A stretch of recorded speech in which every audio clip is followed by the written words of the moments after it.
حضرت اویس کرنی رضی اللہ تعالیٰ عنہ کو آپ صلاۃ السلام کی ذات اقدس سے والہانہ عشق تھا۔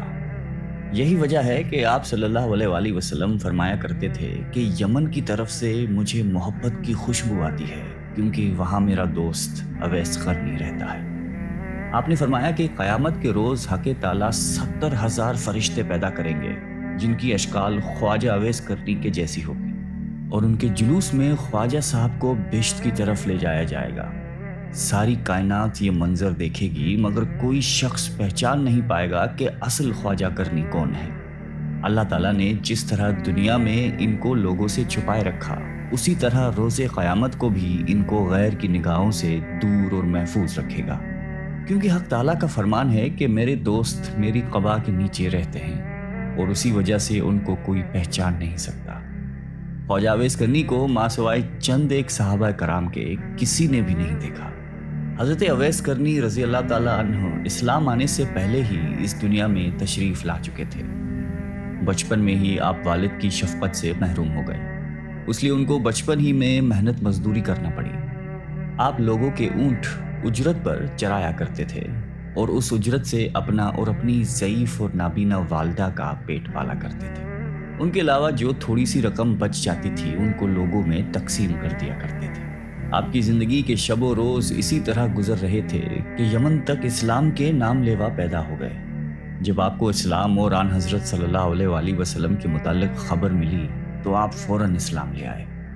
آپ کے اندر نور ہدایت کی شمع تو خدا نے پہلے سے ہی روشن کر رکھی تھی۔ اعلان نبوت اور اشاعت اسلام نے اس شمع ہدایت کو جلا بخشی۔ آپ رسول اللہ صلی اللہ علیہ وآلہ وسلم کے دیوانے اور شیدائی بن گئے۔ آپ صلی اللہ علیہ وآلہ وسلم فرماتے ہیں کہ اویس قرنی کو اسلام کی دولت سے اللہ تعالیٰ نے خود روشناس کرایا ہے، اور یہ خدا کی رحمت اور فضل کا اعجاز ہے کہ وہ میرا نادیدہ عاشق صادق بن گئے۔ خواجہ اویس قرنی کو قرب رسول اور دیدار حبیب کا بڑا اشتیاق تھا، مگر آپ کو چشم باطنی کے اشارے سے آن حضرت نے مدینے آنے سے روکے رکھا۔ اس کی دو وجوہات تھیں۔